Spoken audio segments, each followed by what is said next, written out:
A NetMask, ou máscara de rede, é um conceito que muita gente conhece, mesmo quem não é da área de TI, já ouviu falar quando tentou fazer alguma configuração, porém é algo que pouca gente entende isso profundamente, entende exatamente o que é, e o que é pior. Muitos problemas de rede acontecem quando você erra nessa configuração, e se você não entende exatamente como a NetMask funciona, você não percebe que o problema está aí. O profissional de TI que não entende exatamente o que é NetMask, muitas vezes tem dificuldade em depurar e encontrar esse tipo de problema. Então, vamos ver de maneira bem simples o que é uma NetMask e como é que ela pode impactar em problemas dentro de uma rede. Bom, para a gente entender o que é uma NetMask, a gente precisa entender um ponto importante, uma questão importante que qualquer equipamento numa rede tem que responder, que é: quem são os meus vizinhos? Então, por exemplo, nesse desktop aqui na esquerda, com IP 10.0088, ele precisa saber quem é que está na mesma rede que ele e quem está em outra rede. Por quê? A maneira de trabalhar é muito simples. Se está na mesma rede, ele manda direto. Se está numa rede diferente, ele manda para o Default Gateway e o Default Gateway se vira. É simples assim. Isso funciona para um desktop, para um servidor, para um tablet via Wi-Fi, para um smartphone. Toda vez que ele tem que mandar uma informação, um pacote, ele tem que saber se é da mesma rede, manda direto. Se é de uma rede separada, diferente, manda para o Default Gateway. Nesse caso aqui, se ele quiser mandar, por exemplo, para o 10.005, ele manda direto.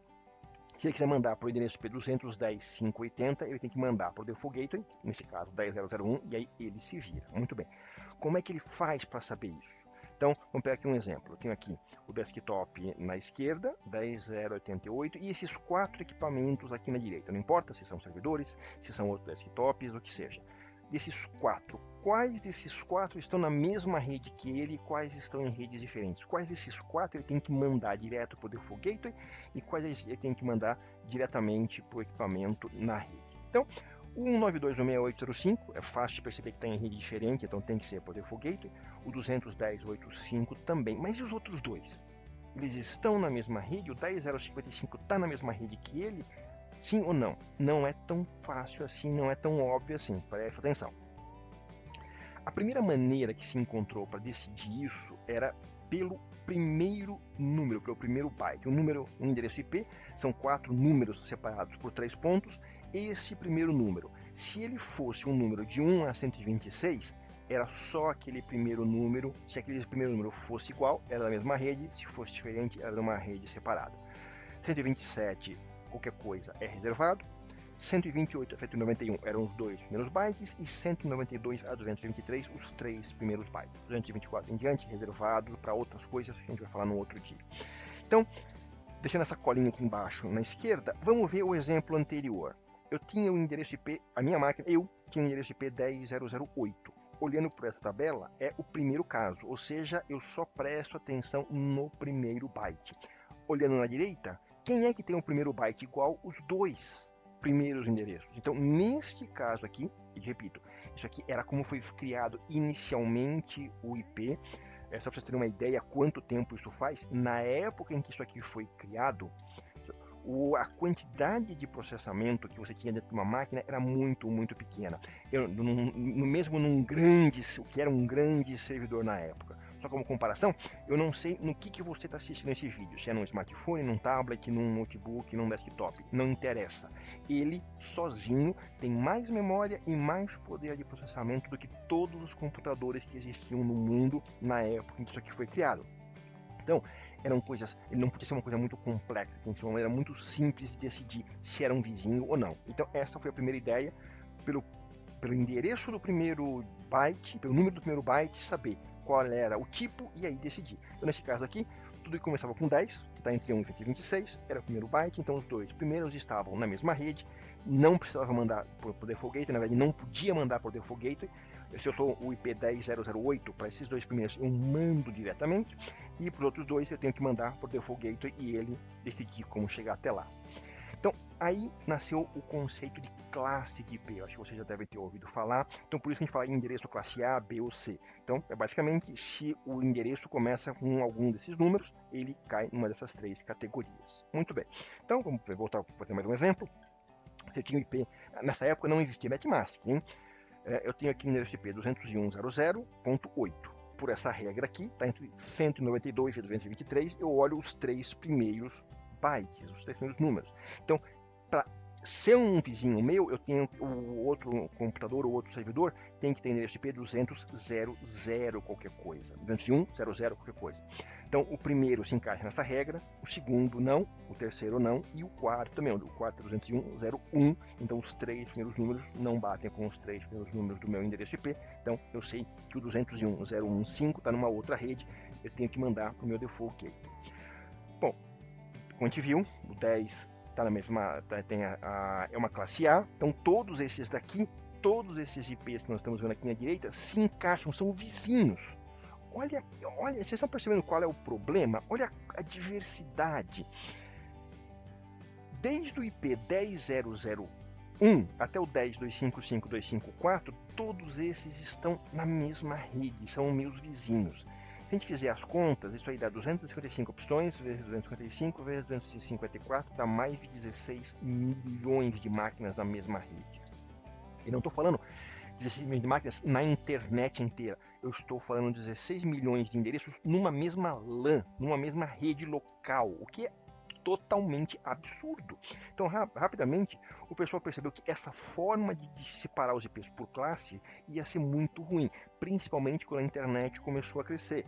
Repito, naquela época, quando eles criaram, a internet era uma coisinha muito singela, muito simplesinha, e não se pensou que ela fosse crescendo, que ela se tornou depois de alguns anos. Então, eles tiveram que planejar, criar alguma outra forma, porque essa forma de dividir era muito ineficiente.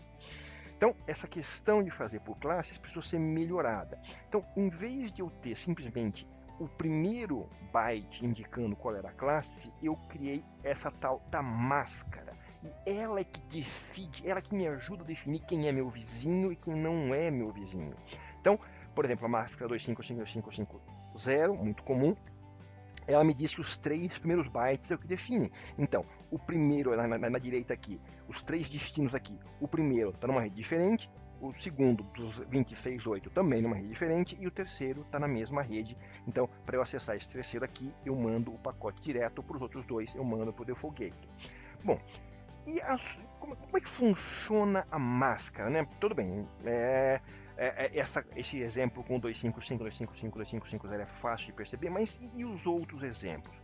Eu tenho que converter em binário. Se eu olhar o endereço IP e a máscara em binário, fica tudo mais fácil. Aí você pergunta, mas por que binário? Porque, eu já falei, naquela época em que isso foi criado, as máquinas não tinham poder de processamento. E qual era a coisa mais fácil para um computador trabalhar? Binário. Então, vamos converter em binário. Como é que eu faço isso? Se você não sabe, existem calculadoras que você baixa no seu telefone celular, você vai no Google, procura conversor de decimal para binário. Existem várias maneiras de você converter tabelinhas que você baixa, mas basicamente 20 em binário é 000101000, 6 é isso aqui, 7, 84. E 255.255.255.0 é isso aqui. Vamos ver agora como é que fica essa mesma coisa com a máscara 128. Óbvio, o IP não muda, mas a máscara fica agora esse monte de uns e, olha só, 10000. Vamos ver agora com a máscara 240. Vocês estão vendo um padrão? Vocês estão vendo o que está acontecendo? Toda a máscara é uma sequência de uns que depois vira 0. Você tem uma transição. Essa transição a gente não consegue enxergar se você olha a máscara em decimal, mas fica claro quando você vê ela em binário. E é essa transição que define qual é a parte que é os meus vizinhos e qual é a minha parte individual. Seria a minha rua e o meu número dentro dessa rua. Então vamos pegar, por exemplo, eu sou a máquina 26784 e quero mandar uma informação para a máquina 10005. Vamos converter 10005 em binário. É isso aqui. Vocês podem conferir essa numeração. Onde é que é o ponto de corte? Aqui, onde o 1 vira 0 na máscara. Vamos comparar nessa linha para a esquerda. Esse monte de números aqui, eles são iguais ou diferentes? Óbvio, diferentes. Então, nesse caso, eu sei que o 10005 está numa rede diferente, eu preciso mandar para o meu default gateway. E agora, aqui, 20784 sou eu, 2679 é o destino. Aí já não fica tão óbvio, se você olha em decimal, mas se você olha em binário, arde o olho, você percebe claramente. Então, em cima eu tenho aqui o IP 26784 em binário, depois na terceira linha a máscara, 255, 255, 255, 240 em binário, e depois o IP de destino em binário, 2679. Você repara que, apesar dos 3 primeiros bytes serem iguais, esses 4 bits finais aqui, depois do ponto, são diferentes. Então, eu sendo a máquina 26784, eu sei que a 2679 está numa rede diferente. Não adianta eu tentar mandar direto para a rede local, que essa máquina não vai estar ali. Eu preciso mandar para o meu default gateway. Isso é a máscara. Esse ponto de transição é o que indica o que é a parte da rede e o que é a parte individual. Então, nesse exemplo aqui, eu tenho essas duas redes, eu dividi. Eu, por exemplo, era dono da rede 20.6.7 e eu dividi ela, eu aproveitei, eu particionei ela. Então, tem um lado aqui, a minha rede 26.7, a minha máquina .84, tem como IP 26.7.85. E na outra, eu tenho a máquina 26.7.9 com um gateway 26.7.1. E isso funciona porque o telefone da direita sabe que se ele precisar mandar um pacote para o desktop da esquerda, ele vai ter que mandar para o default gateway, porque ele vai fazer essa análise, vai ver que o endereço 26.784 está numa rede diferente e vai mandar para o default gateway dele, e vice-versa, se o desktop quiser falar com esse telefone. Então, aqui está novamente essa comparação, pegando aqui o endereço 26.784 e o 26.786, os dois em binário, e aí eu vejo claramente que essa parte à esquerda da linha é idêntica nesses dois endereços. Então, se eu sou o 26.784 e tenho que mandar algo para o 26.786, eu mando diretamente, porque eu sei que esse final 86 está na minha rede, é o meu vizinho. Então, olha ele aqui. Então, nessa rede aqui agora, eu tenho a máquina com final 84, a máquina aqui embaixo com final 86, as duas têm como default gateway o ponto 85, abre um parênteses aqui, muitas vezes as pessoas acham que o default gateway tem que ser o primeiro endereço da rede, tem que ser o endereço ponto 1, não, o default gateway pode ser qualquer endereço IP dentro dessa subrede, dentro desse pacote aqui. A única questão é que as pessoas procuram colocar um endereço fácil de se lembrar, mas o endereço do default gateway pode ser qualquer um, desde que seja da mesma rede. E na direita, a mesma coisa. Então, uma outra pergunta, quantos IPs, se eu uso essa máscara 240, que tem esse formato em binário, quantos IPs diferentes eu posso colocar na minha rede? Bom, eu só vou poder variar esses 4 bits aqui do lado. E quais são as opções? De 0000 até 1111, ou seja, 0000, 0001, 0010, 001 e assim por diante até chegar em 111. Em binário, que é para decimal, é de 0 até 15. Então eu tenho 16 opções diferentes. O zero também conta. Então, se você fizer quantos números nós temos aqui na tela, são 16 do 0 a 15. Então, eu tenho 16 endereços IPs diferentes dentro de uma rede que tem a máscara .240. Aí alguém vai lembrar, muito bem, eu não posso usar o primeiro nem o último número de uma rede. O primeiro número é o nome da rede inteira. Eu não posso usar, nenhuma máquina pode ter, eu perco esse endereço. E o último também, a mesma coisa, eu perco porque ele é o endereço de broadcast. A gente vai ver isso daqui a pouquinho. Então, vamos pegar aqui novamente a nossa máquina com o endereço 20.6.7.84 com a máscara final 240. Vamos passar a linha aqui. Vamos ver. No final desse endereço 84, lá em cima, é 0100. Ou seja, essa não é a primeira máquina dessa rede. A primeira máquina dessa rede, o primeiro número dessa rede, vamos assim dizer, antes de mais nada, teria tudo isso zero. Quem quer tudo zero? Se eu pegar esse 01, 01, 00, 00 e colocar num conversor de binário para decimal, eu vou ver que é o número 80 que está aqui em cima. Então, o primeiro endereço dessa rede aqui é 26.780. E qual que é o último? É quando eu tiver todos esses 4 bits uns. Então, é o final 95. Se eu pegar esse número binário aqui, 0101, 1111 e colocar num conversor de binário para decimal, ele vai me dar ali 95. Então, esses são todos os IPs que essa rede pode ter. Se você contar, tem 16 IPs aqui.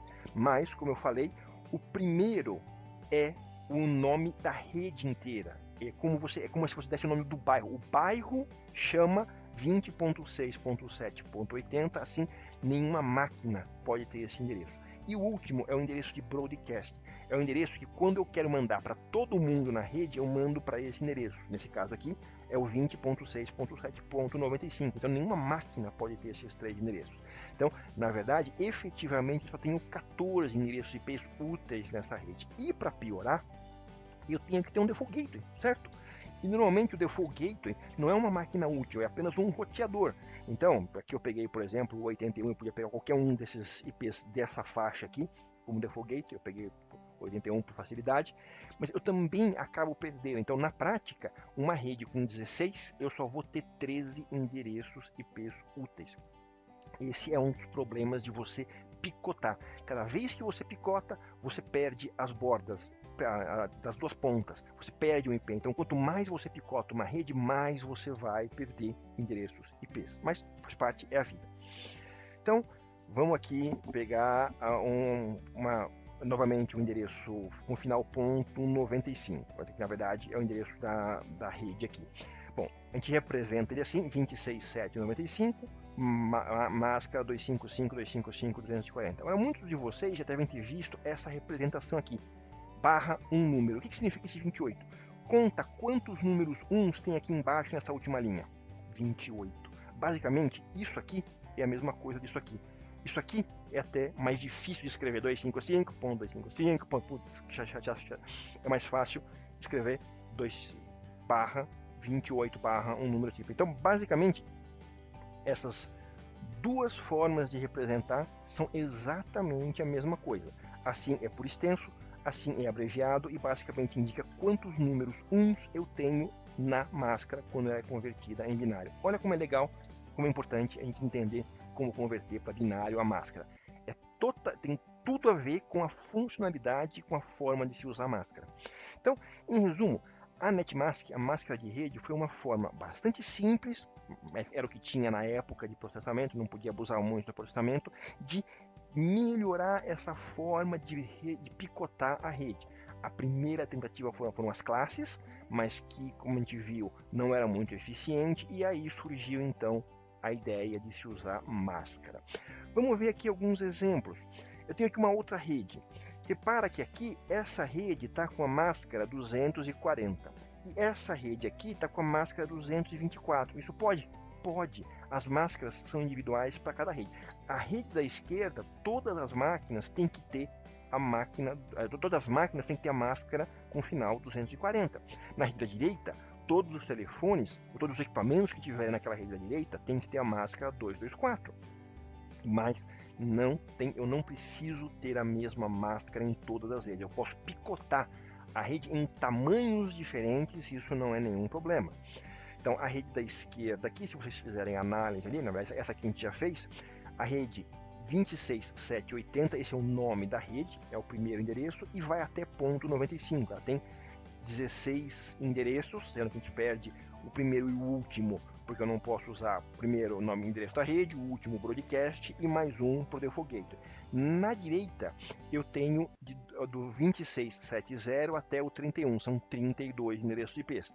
O 0 eu não posso usar porque é o nome da rede, é o nome do bairro. O 31 eu não posso usar porque é o endereço de broadcast. E eu vou acabar também usando para ser o default gateway. Então, desses 32 IPs, eu vou ter 29 IPs úteis. E aí, um exemplo de um problema bastante difícil de depurar que eu posso ter numa rede. Então, eu tenho aqui uma impressora na direita aqui, com esse endereço 20.6.7.9, a máscara dela, perfeito. E eu tenho aqui as máquinas na esquerda com a máscara 240. Porém, essa máquina de baixo aqui eu configurei errado. Olha só, eu pus a máscara errado. O que vai acontecer? Quando essa máquina quiser acessar a internet, ela vai mandar os pacotes para o default gateway. Ou seja, ela vai, mesmo estando com a máscara errada, qualquer máquina da internet vai ter, obviamente, um endereço longe desse endereço 26.7. Então, ela vai decidir que não é local, vai mandar para o default gateway. Essa máquina, primeiro ponto, vai acessar a internet tranquilamente. Segundo, ela vai acessar as máquinas locais. Ela também não vai ter problema, porque ela também acha, por exemplo, a 26784, Essa máquina com final 86 acha que a 84 está na mesma rede que ela. Ela vai fazer essa análise, vai comparar 26.7 com 26.7, está na mesma rede, então ela também vai acessar a final .84 normalmente. Se essa .84 for uma impressora, ela vai conseguir usar a impressora normalmente. Mas se essa máquina tentar usar a impressora lá na direita, ela não vai conseguir. Por quê? Essa máquina aqui com final 86 vai achar que essa máquina com 26.7.9 está na mesma rede e vai tentar mandar para a rede local direto. Ninguém vai responder. Então, olha que coisa interessante. Essa máquina aqui com a máscara errada vai acessar a internet, vai acessar a rede local, mas não vai acessar a impressora. E todas as outras vizinhas, máquinas vizinhas, acessam a impressora. Esse é o tipo de coisa maluca que a gente acaba tendo, essas assimetrias. Olha, funciona uma parte e não funciona a outra. Quando você tem esse tipo de problema numa rede, suspeite da máscara. Alguma coisa está com a máscara errada dentro da rede. Eu já vi um caso desses e o caso foi muito pior do que vocês estão imaginando. Nesse caso, no caso que eu vi, haviam 2 servidores de endereçamento dinâmico de DHCP. Um deles estava entregando a máscara errada, porém era um servidor mais lento. E no DHCP, o servidor mais rápido é quem ganha, é quem entrega o IP. Então, quando a rede foi instalada, o servidor mais rápido, que estava correto, estava entregando a máscara corretamente 240. E ninguém percebeu, ficou meses assim, e o servidor mais lento nunca entregava, nunca dava o problema. De repente, começou a se colocar mais carga de outras coisas dentro desse servidor principal, e ele começou a ficar mais lento. E aí, de vez em quando, quem entregava o IP era ele. E aí as pessoas começaram a ter problemas. E quais os problemas? Não era de navegar na internet, era de imprimir na impressora remota numa outra rede. E as pessoas reclamavam disso, ninguém entendia o que estava acontecendo, e elas começaram a adotar soluções alternativas. Então a Maria não conseguia imprimir, mandava o arquivo para o João e o João imprimia para ela. Ou seja, o administrador recebia as reclamações e não conseguia identificar o problema, porque tinha esse problema, não era claro, não era óbvio, não era ficaram meses até o problema começar a acontecer e mais alguns meses até alguém perceber que o servidor de DHCP estava entregando a máscara errada. Então, é muito importante a gente entender como funciona a máscara, porque na hora que esses problemas malucos começam a acontecer, é que você tem essa chance de usar esse conhecimento para identificar aonde está o problema. Se você também gosta de ajudar outras pessoas, curta e compartilhe esse vídeo. Isso realmente ajuda. Se você ainda não assinou, clique aqui para ser o primeiro a saber quando a gente publicar os nossos próximos vídeos. E por último aqui tem mais 2 sugestões para você assistir. E até a próxima!